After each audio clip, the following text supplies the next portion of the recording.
चलिए आज एक ऐसे घर की कहानी सुनते हैं जो सिर्फ भूतिया नहीं है, वो जिंदा है। एक ऐसी जगह जो अपने मेहमानों को कभी वापस जाने ही नहीं देती। ये कहानी है करणपुर के जीवित शरणालय की। ये बात करणपुर गांव की एक बुजुर्ग औरत ने फुसफुसा कर कही थी। एक चेतावनी जिसे सुना तो गया पर माना नहीं गया। और बस यहीं से हमारी कहानी की असल शुरुआत होती है। तो चलिए चलते हैं करणपुर गांव, एक छोटा सा शांत सा गांव जिसके एक कोने पर जंगल के ठीक मुहाने पर एक घर खड़ा है। एक वीरान घर जिसके बारे में गांव के लोग ऊंची आवाज में बात करने से भी डरते हैं। देखिए, इस कहानी का जो मेन कैरेक्टर है ना, वो कोई इंसान नहीं बल्कि वो घर खुद है। सोचिए, पूरे 23 साल से वीरान, जिसकी खिड़कियों को देख के लगता है जैसे कोई मुर्दा आंखें घूर रही हों। और सबसे डरावनी बात जो लोग कहते हैं कि ये घर रात में सांस लेता है। और फिर एंट्री होती है आरव की, एक नौजवान जोशीला वीडियोग्राफर जिसे अपने चैनल के लिए असली हॉरर की तलाश है। गांव वाले उसे रोकते हैं, मना करते हैं, पर उसके लिए ये सब सिर्फ अंधविश्वास है। और ये घर तो उसके लिए एक गोल्डन टिकट है, एक वायरल वीडियो बनाने का। तो बस अब असली खेल शुरू होने वाला है। आरव अपना कैमरा लेकर जैसे ही उस घर की दहलीज के अंदर पैर रखता है, घर जो अब तक सो रहा था वो जाग जाता है और अपनी मौजूदगी का एहसास कराता है। और घर का वेलकम करने का तरीका भी बड़ा अजीब है। आरव अंदर और दरवाजा धड़ाम जोर से बंद, पर आरव वो तो बस मुस्कुरा देता है। उसे लगता है अरे हवा होगी, पुराने कब्जे हैं। मतलब उसका जो शक था ना, वो अभी भी यकीन पर भारी था। लेकिन अंदर का माहौल कुछ अलग था। हवा में एक अजीब अप्राकृतिक सी गर्मी थी, जैसे किसी जिंदा चीज के सीने के अंदर हों। और दीवारों पर हजारों खरोच के निशान थे, जैसे किसी ने नाखूनों से उन्हें खोदकर बाहर निकलने की एक नाकाम कोशिश की हो। ये सिर्फ धूल नहीं थी, यहाँ कुछ और भी था। तो चलिए पहली रात में क्या क्या हुआ उस पर एक नजर डालते हैं। देखते हैं कैसे उस घर ने धीरे धीरे, बहुत ही धीरे धीरे अपना जाल बिछाना शुरू किया। क्योंकि जैसे जैसे घड़ी की सुई आगे बढ़ रही थी, आरव का कंट्रोल कम होता जा रहा था। रात के ठीक 11:11 कैमरा एक आवाज पकड़ता है।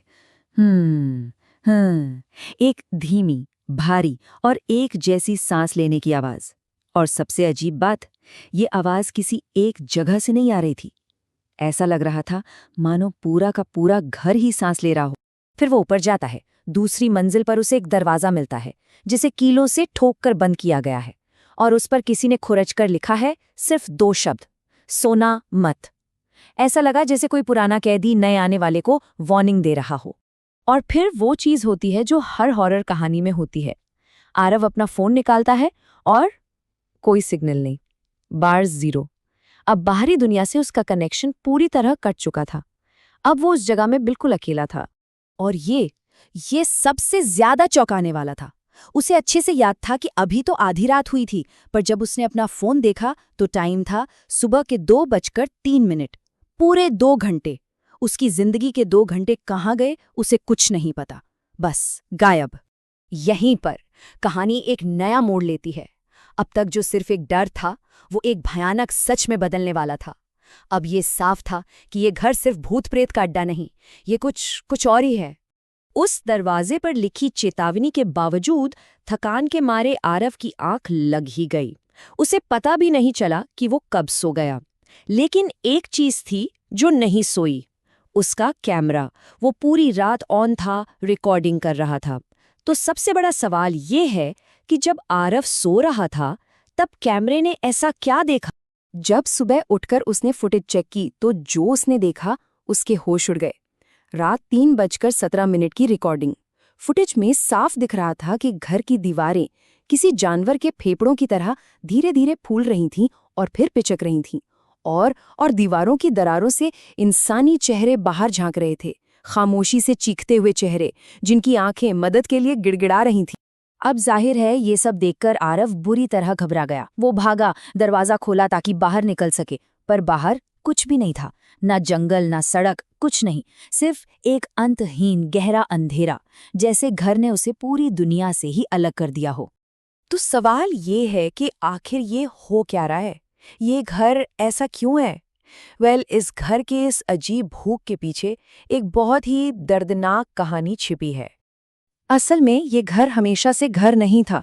ये कभी एक मेंटल असाइलम, एक शरणालय हुआ करता था। और एक रात यहाँ एक भयानक आग लग गई। आग बाहर न फैले इसलिए अधिकारियों ने अंदर मौजूद मरीजों को दरवाजे बंद करके वहीं मरने के लिए छोड़ दिया। उन सबका दम अंदर ही घुट गया और उनकी वो आखिरी सांसें वो इन दीवारों ने पी लीं। और बस उन सैकड़ों लोगों की आखिरी सांसों को सोखकर ये बेजान इमारत एक जिंदा चीज बन गई।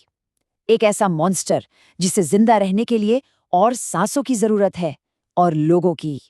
और यही बात हमें कहानी के उस भयानक अंत पर ले आती है। चलिए देखते हैं कि आरव का क्या हुआ, वो वीडियोग्राफर जो सिर्फ एक वायरल वीडियो की तलाश में यहाँ आया था। आरव चीखने की कोशिश करता है पर आवाज गले में ही घुट जाती है। घर एक लंबी गहरी सांस अंदर की तरफ खींचता है और आरव के फेफड़ों की सारी हवा बाहर खिंच जाती है। उसका सीना कसने लगता है, सांस लेना नामुमकिन हो जाता है। वो उस घर का नया निवाला बन रहा था। अगली सुबह जब गांव वाले उस घर की तरफ देखते हैं तो हैरान रह जाते हैं। पूरे 23 साल में पहली बार उस घर के अंदर लाइटें जल रही थीं। दीवारों का उखड़ा हुआ पेंट अब बिल्कुल नया और ताज़ा लग रहा था, जैसे घर ने एक रात में अपनी खोई हुई जवानी वापस पाली हो। और हाँ, दरवाजे के बाहर एक और कैमरा पड़ा था, और उस कैमरे में बस एक आखिरी क्लिप थी। आरव का चेहरा, जिसकी आंखों में अब कोई जान नहीं थी। वो बस कैमरे में देखकर फुसफुसा रहा था, यहाँ मत आना, ये घर भूखा है। उसकी आखिरी चेतावनी जो शायद किसी और के काम आएगी। और वीडियो के खत्म होने का टाइम क्या था? रात के 11:11। ठीक वही समय जब पहली बार उस घर की सांस रिकॉर्ड हुई थी। मतलब एक साइकिल पूरा हो चुका था और अब घर शायद अपने अगले मेहमान का इंतजार कर रहा था।